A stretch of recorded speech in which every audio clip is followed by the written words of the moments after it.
Hello साथियों, जय हिंद, नमस्कार। कैसे हैं आप सभी लोग। Welcome back to open study. आप सभी लोगों का तहे दिल से स्वागत है। मैं अनिल जादौन ओपन स्टडी परिवार में आपका फिर से बहुत बहुत बहुत ज़्यादा स्वागत करता हूं। ठीक है, तो कैसे हैं आप सभी लोग। सभी को गुड मॉर्निंग। आज फिर से एक और इम्पॉर्टेंट सेशन आप लोगों की सीरीज में जुड़ने वाला है। 32वां सेशन होने वाला है। ये कंप्लीट प्लेलिस्ट आप लोगों को यूट्यूब पर ओपन स्टडी चैनल पर मिल जाएगी, जाकर के उसको ज्वाइन कर लेना। और ये क्लास मास्टर क्लास होने वाली है। इस तरह की एक दो क्लास और भी मिलेंगी। ये स्पेशली क्लास टारगेट करेगी CHSL एग्जाम को, जो कि 24 से स्टार्ट होने वाला है। तो कुछ सेलेक्टेड वर्ड्स का कलेक्शन आप तक पहुंच जाएगा। ठीक है, आपकी डिमांड पर। जैसे जैसे आप लोग डिमांड करते हैं वैसे वैसे मैं आपकी डिमांड पूरी करने की कोशिश करता हूं। जैसे अभी आप लोगों ने कही थी कि सर क्लोज टेस्ट में दिक्कत होती है, कुछ स्ट्रेटेजिक पॉइंट बता दूं, तो मैंने आप लोगों के लिए स्ट्रेटेजिक वीडियो दिया। ठीक है, अब मैं आप लोगों के लिए सीरीज लेकर के आऊंगा। तो सभी लोग सेशन को लाइक जरूर किया करो और उसके बाद कमेंट करके बताया करो क्लास आपको कैसी लगी है। और उसके बाद अगर आपकी कोई डिमांड है तो वो भी रखा करो कि सर हमें इस तरह की क्लासेस चाहिए, हमें वो चाहिए, हमें ये चाहिए। जो भी आपको चाहिए बोला करो, हम लोग उसको पूरा करने की कोशिश करेंगे, लेकिन करना है कमेंट। ठीक है, चलिए तो क्लास शुरू करेंगे। लेकिन उससे पहले एक और बात बता दूं, कल ही ऑफर खत्म हुआ है। आपका बैड लक कि आपने ऑफर नहीं लिया। 125 रुपये में यही 599 वाला बैच मिल रहा था, लेकिन कोई बात नहीं, 599 बहुत कम फीस रखी है। हर कोई स्टूडेंट इसको ज्वाइन कर सकता है। अगर कंप्लीट इंग्लिश और कंप्लीट मैथ आप पढ़ना चाहते हैं तो 599 में maths, 599 English, life time validity. Open study application download करो, परचेस करो और एंजॉय करो और अपने एग्जाम को क्वालिफाई करो एकदम प्रीमियम कंटेंट के साथ। Grammar, vocabulary, comprehension, arithmetic, advance, सब कुछ। You can call on these numbers and आप जो भी आप जानकारी लेना चाहते हैं ले सकते हैं। बाकी हम लोग आज पूरे जोश के साथ क्लास शुरू करने वाले हैं। वीडियो रिकॉर्डेड है, आप लोग कमेंट करके मुझे बताइएगा। ठीक है, सबसे पहला शब्द यहां पर, सबसे पहला शब्द आपका लिखा हुआ है एक्लेम। तो ये जो पहला वर्ड है ना भाई, मोस्ट इंपॉर्टेंट है और ये मोस्ट फ्रिक्वेंट वर्ड है। SSC का फेवरेट शब्दों में से एक शब्द है आपका एक्लेम, जिसको हम एज अ वर्ब यूज किया करते हैं। एक्लेम एक ऐसा शब्द है जिसको कैसे यूज करते हैं मेरे भाई, वर्ब की तरह यूज किया जाता है। ऐसी वोकैबुलरी जो आपके पॉइंट ऑफ व्यू से, एग्जाम पॉइंट ऑफ व्यू से मैटर करती है, जरूरी होती है और इंपॉर्टेंट है, वो वोकैबुलरी हम लोग डिस्कस करेंगे। ठीक है, जैसे पहला ही शब्द है एक्लेम, जिसका हिंदी में मतलब होता है किसी की प्रशंसा करना, किसी की तारीफ करना या फिर किसी का सम्मान करना। सम्मान करने का मतलब यही होता है किसी से आप फ्लैटरी वे में बातें कर रहे हो, यार तुम बहुत बढ़िया आदमी हो, सच में तुमसे आदमी मैंने नहीं कोई देखा। तो आप उसको फुसला रहे हो, आप उसकी तारीफें कर रहे हो, आप उसको इज्जत दे रहे हो, उसको अच्छा भी लग रहा है, तो इसी को एक्लेम बोलते हैं। इस जैसे और भी बहुत सारे वर्ड्स हैं। मैं आपको बता दूं, जो वोकैबुलरी की सीरीज में अभी आप लोगों के लिए लेकर के आया हूं, जो अभी चल रही है रिसेंटली, उसमें सबसे ज्यादा आपको फोकस करना है सिनोनिम्स पर। ये नहीं छोड़ने हैं। अगर इसमें एक शब्द है, दो हैं, चार हैं, छह हैं, सबको अच्छे से पढ़ना है। ठीक है, क्योंकि इनकी बहुत जरूरत है आपको। तो यहां पर देखो, इसका इंग्लिश मीनिंग लिखा है पब्लिक अप्रूवल या प्रेज। प्रेज मतलब तारीफ है, किसी की भी तारीफ कर रहे हो, किसी की भी अनाप शनाप तारीफ करे जा रहे हो, अप्रूव दे रहे हैं, पूरी पब्लिक आप लोगों को जो है तारीफ कर रही है। इसका मतलब है कि ये अक्लेम किया जा रहा है। ठीक है, अक्लेम करना होता है। जैसे एक्कोलेड है, किसी भी वर्ड को याद करने का सबसे पहला तरीका जो होता है ना, वो यही होता है कि उस वर्ड को कम से कम 10 बार अपने दिमाग में घुमाओ, उसको रिपीट करो, उससे मुंह से प्रोनाउंस करो, बोलो उसको। इससे क्या होता है, इससे आपको बोलने की हैबिट आती है। वर्ड आपके टंग और आपकी जो बोलने की जो आपका गला होता है, इसके साथ फेमिलियर होने की कोशिश करता है। जब आपकी टोन, आपका प्रोनाउंसिएशन, आपकी जुबान, ये सब एक वर्ड के साथ फेमिलियर हो जाती है, तो आप उस वर्ड को बार बार फ्रिक्वेंटली बोल पाते हो। और जब वर्ड को बोल पाते हैं तो वो उसको याद करने के लिए कॉन्फिडेंस बिल्ड होता है। तो आपको सबसे पहला काम करना है उस वर्ड को रिपीटेडली रिपीटेडली बोलना, रिपीट करना। जैसे अपलाउड और अप्लाउज दोनों ही वर्ब की तरह यूज किए जाते हैं। दोनों का मतलब होता है किसी की तारीफ करना। तो दोनों वर्ड इंपॉर्टेंट हो गए। एक्कोलेड हो गया, अप्लाउज हो गया, अपलाउड भी हो सकता है। ग्लोरी और होमेज। ग्लोरी मतलब किसी के बारे में बहुत ज्यादा अच्छा बोलना, अरे यार वाह, ठीक है तुमने बहुत अच्छा काम किया, ग्लोरी हो गया। होमेज अगर वर्ब की तरह यूज करोगे तो होमेज का भी मतलब यही होता है किसी की तारीफ करना, किसी के लिए कुछ अच्छा शब्द बोलना, बढ़िया तरीके से बोलना। बाकी इसके कुछ ऑपोजिट मीनिंग्स हैं जो कि सबसे ज्यादा इंपॉर्टेंट है। आप इसमें एक शब्द और ऐड कर लीजिए, कमेंड। कमेंड जो वर्ड होता है ना, इसका मतलब भी तारीफ करना होता है, और ये अपने आप में एक इंपॉर्टेंट वर्ड होता है, फेवरेट वर्ड्स में से एक है, याद रखना। कमेंड कमांड नहीं, कमांड ऑर्डर वाला होता है, ए लगा दोगे तो कमांड हो जाएगा। कमेंड होता है किसी की तारीफ करना, और इसका ऑपोजिट यहां पर उसने बना दिया है डिसकमेंड। डिसकमेंड का मतलब होता है किसी का अपमान करना, किसी के बारे में कुछ गलत बोलना, किसी के बारे में जो है बदतमीजी करना, है ना। बिलिटल करना, बिलिटल का मतलब होता है किसी को छोटा बनाना या किसी को नीचा दिखाना, आप बोल सकते हैं किसी की बेइज्जती करना, किसी को अपमानित करना, यहां पर लिख सकते हो अपमानित करना, अपमानित करना। डिग्रेड, आप लोगों ने वर्ड सुना होगा डिग्रेड, ये इसका सिनोनियम ही होता है, किसी के बारे में कुछ भी गलत बोलना। रिब्यूक करना, किसी को फटकारना, किसी को फटकारना होता है। किसी के साथ बदतमीजी से बात कर दी, जैसे मान लो कोई छोटे तबके का लोग, कोई रिक्शे वाला है कोई, तो कोई भी रिक्शे वाले को ठोक के चला जाता है, पीट के चला जाता है, पता नहीं वो क्या चाहते हैं लोग, ठीक है। तो ऐसे लोगों को बोलते हैं कि यार ये बंदा क्या कर रहा है, उसको रिव्यू कर रहा है, उसकी इंसल्ट कर रहा है, एडमोनिश कर रहा है, डिसकमेंड कर रहा है, डिस्पराग कर रहा है, बेलिटिल कर रहा है, डिग्रेड कर रहा है। एक होता है अपग्रेड, किसी को ऊंचा उठाना, किसी को अच्छा फील कराना, किसी का सम्मान करना। एक होता है degrade, upgrade degrade, upgrade degrade, समझ गए ना। तो अब इसके बाद एक सेंटेंस के थ्रू आप लोग समझ सकते हैं, इस वर्ड को मैंने सेंटेंस के अंदर यूज करके भी दिखा दिया, जैसे despite the critical acclaim, despite the critical acclaim the novel did not sell well. ऐसे करके आप सेंटेंस के अंदर भी यूज कर सकते हैं। बाकी एक और शब्द यहां पर लिखा हुआ है सुपरसिलियस। सुपरसिलियस वर्ड का मीनिंग क्या होना चाहिए? आप एक वर्ड को देखते ही, जैसे ही आपको बोर्ड पे यहां पर वर्ड प्रेजेंट होते दिखता है, वैसे ही आप इसको बोलना शुरू कर दिया करो। और छोटा सा वीडियो होता है, मैं इसीलिए जानबूझकर आपको कम कम छोटे छोटे वीडियो देता हूं, कम टाइमिंग का, जिससे आप उसको आसानी से पढ़ सको। 20-30 मिनट का होता है, आराम से यार पढ़ लेते हैं उसको, पूरा कंप्लीटली देख भी देते हैं, और उससे हमें ज़्यादा दिक्कत भी नहीं होती, तकलीफें भी नहीं होती हैं। वरना आपको मैं 8 घंटे का वीडियो भी दे सकता हूँ, 10 घंटे का, उसके बाद तो मेरा काम ही खत्म हो जाएगा, मैं यूट्यूब पर आऊँगा ही नहीं। भाई सच बताऊं तो मैं आपको एक 8 घंटे का वीडियो दे दूं, 8-8 घंटे के 25-30 वीडियो दे दूंगा, मेरा एक महीने में काम खत्म, उसके बाद तो मुझे यूट्यूब पर आना ही नहीं चाहिए। ऐसा हो जाता है, लेकिन लोग करते नहीं ना, क्योंकि ना तो 8 घंटे का मैं कर पाऊंगा आपके लिए इतनी मेहनत, और ना उसका आपके लिए भी कोई फायदा। पढ़ना आपको फिर भी डिवाइड करके है, तो उससे बढ़िया है कि छोटी छोटी डोज में कंप्लीट एनर्जी के साथ आप लोग पढ़ाई किया करो, है ना। बूंद बूंद से घड़ा भरता है। सुपरसिलियस का मतलब क्या होता है? ये एडजेक्टिव की तरह यूज किया जाता है, इसका मतलब होता है घमंडी। एक ऐसा व्यक्ति जिसको बहुत ज्यादा अपने ऊपर घमंड होता है, या किसी चीज पर बहुत ज्यादा घमंड होता है। एरोगेंट बोल सकते हैं, एक प्यारा सा शब्द होता है एरोगेंट। जनरली ये कॉमन वर्ड होता है, लेकिन फिर भी ये एग्जामिनेशन का भी फेवरेट है, ये एग्जाम्स में भी कई बार पूछा गया है और आगे भी पूछा जाता है, ठीक है।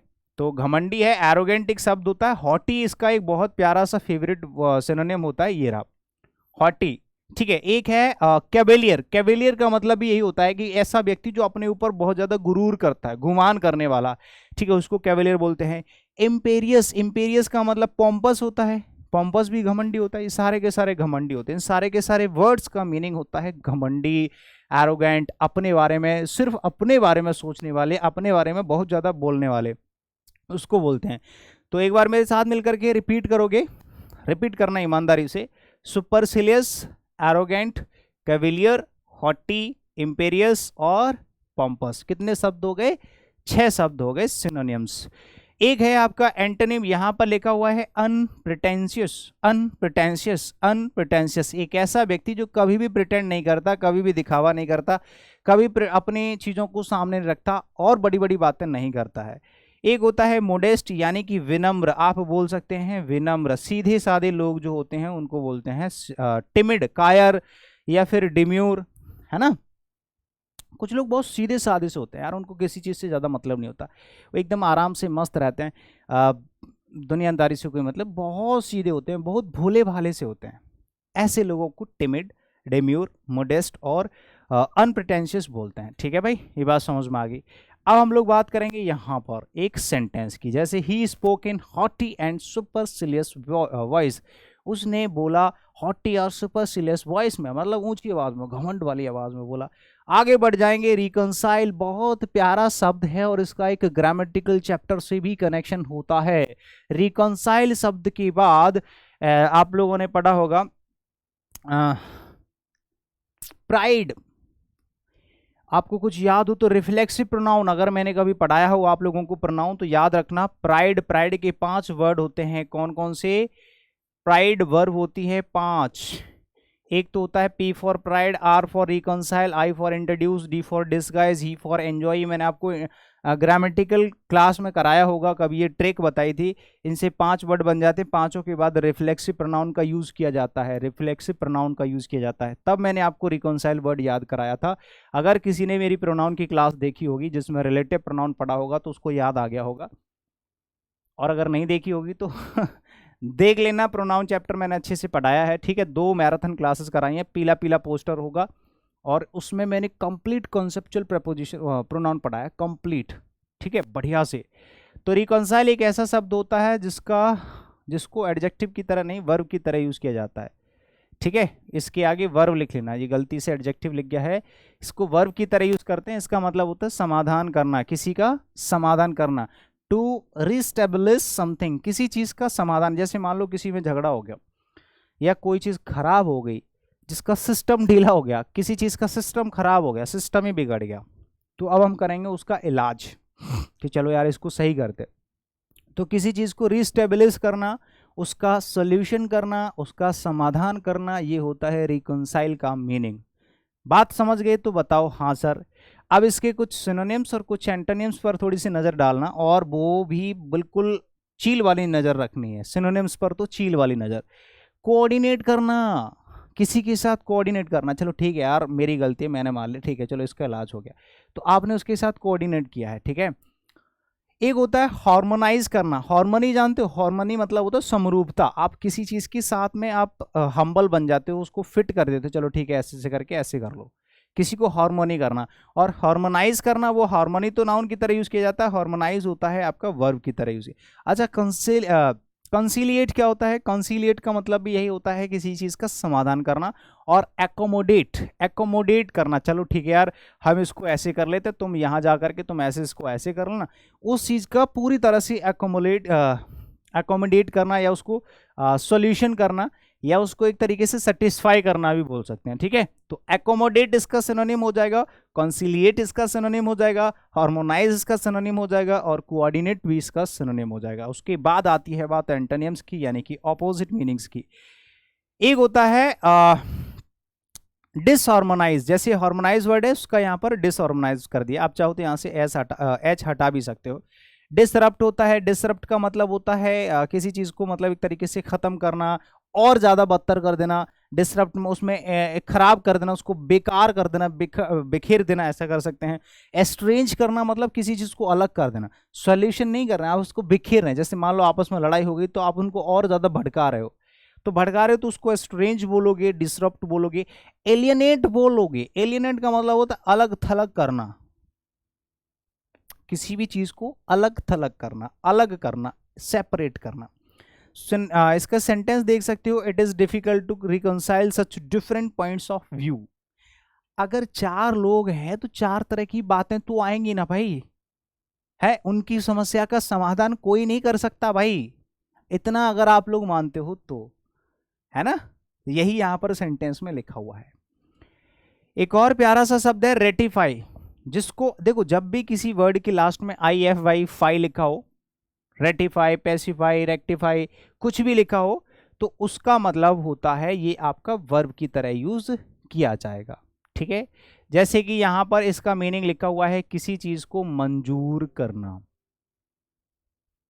ठीक है। रेटिफाई का मतलब क्या होता है? किसी चीज को मंजूर करना या उसको अप्रूव करना। एक तरीके से आप बोल सकते हैं to make an agreement official, किसी भी चीज का एक सहमति हाजिर करना, या बोलते हैं कि यार चलो इस चीज से हम लोग सहमत हो गए हैं तो आप इसको रेटिफाई कर दो। चलो क्या कर दोगे? इसको रेटिफाई कर दो भाई, ये काम बहुत दिनों से पेंडिंग पड़ा हुआ है, सिर्फ आपके ही सिग्नेचर्स की देरी है, वरना ये काम अब तक हो जाता। तो किसी भी चीज को जब आप रेटिफाई करते हो मतलब आप उससे एग्री हो जाते हो। किसी भी काम को आप ऑफिशियली क्या करते हो? उसके साथ एग्रीमेंट करते हो, तो उसको रेटिफाई करते हैं। तो मीन्स तो आपको समझ में आ गया कि इसका मीनिंग क्या है। बाकी इसके कुछ सिनोनिम्स हैं और कुछ एंटोनिम्स, मैं दोनों एक साथ डिस्कस कराता हूं। जैसे मैंने किसी चीज को अप्रूव कर दिया, तो यू कैन से रेटिफाई और अप्रूव, दोनों ही सिनोनिम है। एक्रेडिट क्या होता है? एक्रेडिट क्या होता है? जैसे क्रेडिट होता है, क्रेडिट से बन गया एक्रेडिट। हालांकि क्रेडिट का इससे कोई कनेक्शन नहीं है, बट आप याद कर सकते हैं एक्रेडिट का मतलब होता है किसी चीज़ से सहमत होना, कंफर्म करना, किसी को कंफर्म करना, किसी चीज़ को कंफर्म कर देते हैं। चलो ठीक है यार, मैंने कहा ये पार्सल आपका है, कि हाँ जी ये मेरा है, कि बताओ इसका OTP क्या है, तो उन्होंने OTP बता दिया, तो उसने बोला कि हाँ ठीक है ओके कन्फर्म्ड, मैं तुम्हारी बात से सहमत हूँ। ठीक है। सैंक्शन जानते हो, सैंक्शन का मतलब भी होता है, अफर्म का मतलब भी, किसी चीज़ के साथ अफर्म कन्फर्म ये सारे के सारे सिनोनिम होते हैं। ठीक है। एक होता है डिनाई, उसने कहा कि ये मेरा पार्सल है, उसने कहा OTP बताओ, OTP गलत बता दिया, उसने कहा सर ये आपका नहीं है। ऐसे ही आप जब कोई ऑर्डर ऑनलाइन करते हो तो कोई चीज़ आपकी जो ऑर्डर है वो डिनाई हो जाता है, तो डिनाई हो गया, डिसअलाउ, आपको कहीं पर एंट्री नहीं मिल रही है, आपका कार्ड फर्जी है, रिजेक्ट कर दिया गया है, डिक्लाइन कर दिया है, वेटो, ये सारे के सारे ऑपोजिट मीनिंग्स हैं। हालांकि एंटोनिम्स हमें पढ़ने की अलग से ज़्यादा ज़रूरत नहीं पड़ती है। पूछो क्यों? क्योंकि यही वर्ड्स कहीं ना कहीं किसी न किसी वर्ड के सिनोनिम्स में पूछे जाते हैं। तो हम लोग जब ऐसा कोई वर्ड पढ़ेंगे तो उसके सिनोनिम्स यहाँ पर लिख देंगे, समझ लेंगे। तो इतनी ज़्यादा एंटोनिम्स पढ़ने की जरूरत नहीं पड़ती, लेकिन अगर आपको साथ के साथ मिल रहे हैं, ये क्या है, ये आपके लिए बेनिफिशियल चीज़ है। जैसे मैंने कहा कि मैंने आपको ऐसे ऐसे 5 फॉर्मेट कराए हैं, तो इसमें लगभग 5 आपको सिनोनिम मिल रहे हैं, 5 एंटोनिम मिल रहे हैं।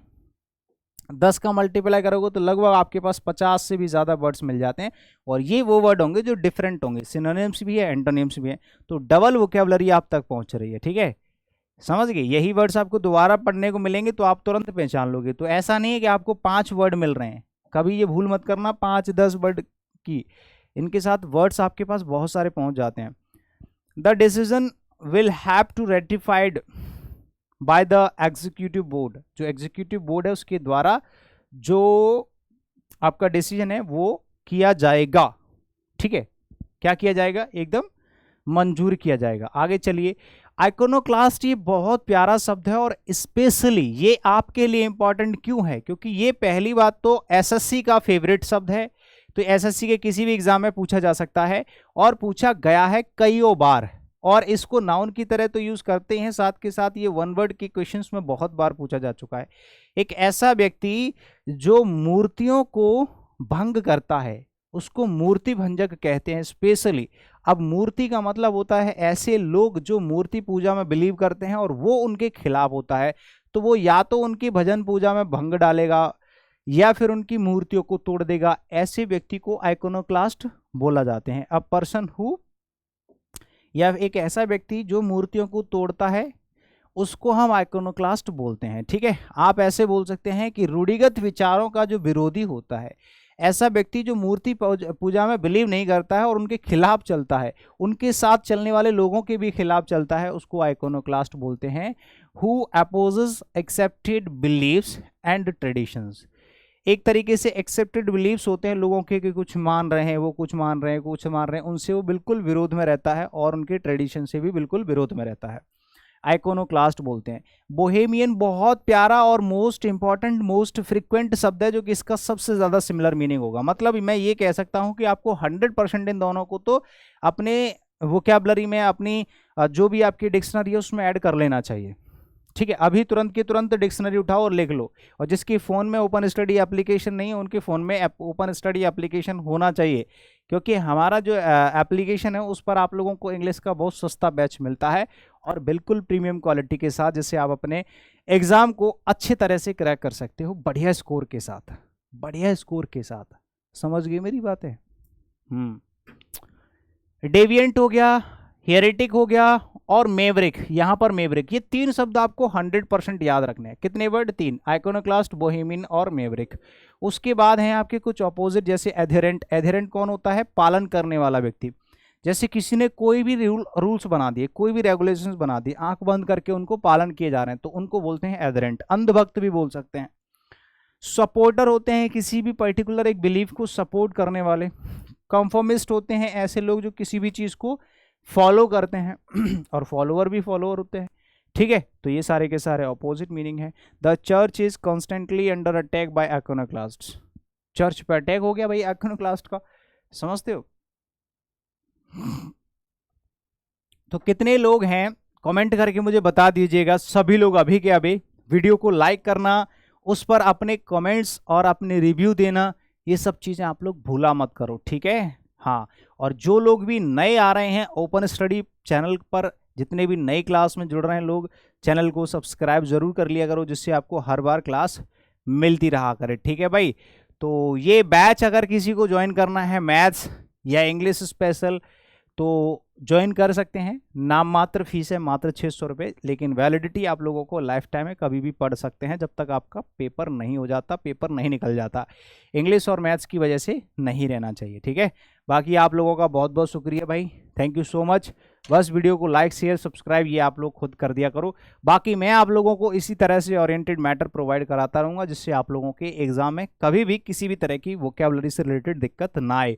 और आने वाले टाइम में मैं आप लोगों को वन वर्ड सब्सटीट्यूशंस की और ईडियम्स की कुछ सीरीज भी देने वाला हूँ, कुछ बड़ी बड़ी वीडियोज़ भी देने वाला हूँ, और आप लोगों को क्लोज टेस्ट की, कॉम्प्रिहेंशन की, इनकी भी सीरीज आएगी। ठीक है, तो तब तक के लिए आप सभी लोगों को बहुत बहुत धन्यवाद, शुक्रिया, thank you so much, love you and bye bye, take care.